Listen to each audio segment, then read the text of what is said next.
Good day everyone and welcome to Exile News, the weekly show that brings you all the important news and information on Path of Exile, starting with the Twitch drops that we got during the reveal of the Keepers of the Flame update. And well, this is now gone, of course, so if you were lucky you got it. If you didn't manage to catch the live stream, well, I mean, it's just a pet, nothing much. It's also spider, so it might not be for everyone. Looks honestly kinda breachy, but more like prophecy-like to me. I mean, this purple is kind of between one league and the other. Still, that's not the main thing. We actually got the full reveal for the Keepers of the Flame, and in this page you can check the live stream, the full live stream, including the trailer, the content reveal, and the Q&A with Ziggy at the end, which is actually kind of long, so if you really want to see it all, just check out the pure live stream. Otherwise, just go to the content reveal, which has the juice of everything. And the announcement page, we're gonna take a look at patch notes already out, which is a big yes, and of course supporter packs with the usual outsider articles, which I'm not even take a look at anymore. Still, here is Keepers of the Flame, and this is officially a sequel to a league. This is officially the sequel to Breach, and it advances the story where basically the Breach Lords have found a way to get into our world. The world is in peril, of course, as always, we gotta save it, and that's where everything starts. It is still similar to the older Breach. There are still hands that you go through, and they just create this realm of monsters coming out of it, but there are also new parts, and yeah, we're gonna take a look at those. One part is this tree over here.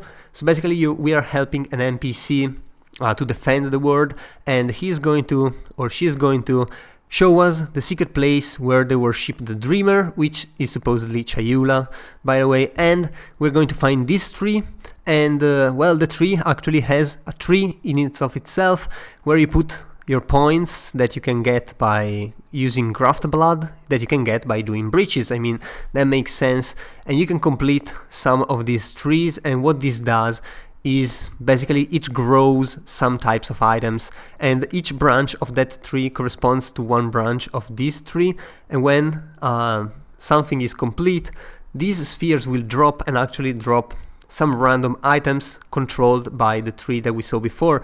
And this is pretty interesting. It's a different type of crafting, and you can get like weird uniques, like uniques that have been modified. You can get cool rares, you can get some mysterious things that have not been specified, then you can get currencies. So it's a very interesting thing, and definitely rewards you for engaging in the mechanic. As a result of this tree actually existing, there are no breach points on the Atlas passive skill tree. So that has been reworked a little bit, and we'll see if that makes it into the core game.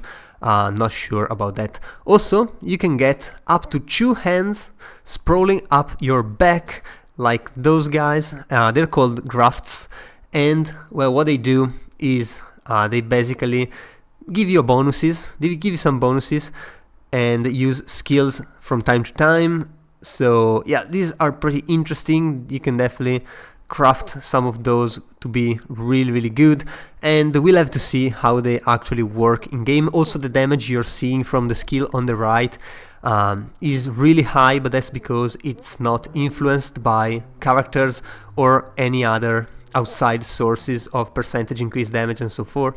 So it's pure damage, and that's why it's so high. That should also give you an idea of how big the damage of the player's scale. And as we were talking about strange uniques, you can modify, or you can get modified uniques with these red lines. They can be really different. As you can see, this damage cannot be reflected, or this one, which is a bit more complicated and much more powerful. Still, something to look for, and it's definitely going to make for some massively rare and unique items in this league. Also, as we were saying, beside the usual circle spawning monsters, This bridge also has hives, which is basically the same that we had in the PoE2 League, where we had abyssals, where you go down and you just have a small map with full of abyssals. I feel like this is going to be the same with a small zone, and this is called hives, full of bridge monsters. I mean, that's pretty nice, that's pretty good, could be interesting. There's also new bosses, so we'll have to see. Another very big thing is the new skills and support gems. As you can see running here, this is new bow skills, there's new wand skills, and yeah, this tornado one is massively good. Shame it's on bows, I don't feel like playing bows, but still, this is a wand skill, and yeah, they are looking pretty good. It's been a while since we got pure skills, so this is a massive plus. There's also 10 bloodline ascendancy classes now. These are kind of different than usual. How you obtain these is by defeating the corresponding bosses. So as you can see, this bloodline is obtained by killing the King of the Mist. This one is related to Obshabi, and this one is related to the Trial Master. However, you are not forced to choose one. You can mix and match, you can have all of those, and you can put how many points you want, taken from your ascendancies of course, into these classes. Now that is going to make for an incredible different type of builds, and I cannot wait to see what people come out with. I don't know if GG is going to make this last, but I do feel they can definitely return, or they can definitely stay, unless they are too strong or too hard to balance, which might be an actual concern. There's also Uber incarnations, like the Uber version of the bosses, the current 3 incarnation bosses that we got last time, and well, these are definitely for the top 1%, giving of course very nice uniques that you also have to figure out how to use. So we'll see how streamers will make those works. And another very big thing coming straight from PoE2 is the asynchronous trading. It was a real success in there, and yeah, GGG finally bringing it to PoE1 as well. Yeah, I mean, I don't have to say anything about this except that GGG should let people get at least 1 tab or half a tab or something for free, because right now this is right after stash tabs, the biggest pay to win thing that you can have in this game. And yeah, I don't know what I feel about it. Still, it's a great thing to have. Also, more quality of life features that we've already seen, so I'm not gonna go on those. And of course, being a new league, there's a new set of challenges for those of you who actually like challenges. I personally really love doing challenges, even though I think they require way too much time for their worth, so I don't ever end up completing them. Still, they are something to look forward, something to work forward when you're playing. And yeah, starting from the 12th challenge, you're going to get parts of this set, which I mean is free MTX after all, so that's pretty good. Also, if you want to support GG, this is definitely the best time to do it, because support packs, beside having all of these microtransactions that you can actually check out, they also contain the same amount of points as what you spent. So basically you're getting both the microtransactions and the points, basically double dipping on the value of those packs. So yeah, this is definitely something that's recommended if you want to support GG again. And we got the full patch notes. They are, I think, smaller than usual. I think these are not as long, and probably there's been less balance changes, honestly, but there's been more new things, so I'm definitely excited for those. As usual, Ctrl F your favorite thing and see if it's dead or if it's still alive. Maybe it's untouched, who knows. Definitely check it out if you don't have the full time to just read them all, or watch some YouTubers or Twitch streamers that just goes through every single points in whatever, like 5 hours or so.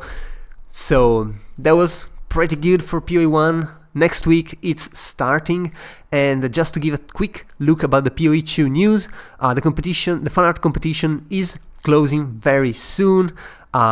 well, probably actually already closed by the time this video goes out.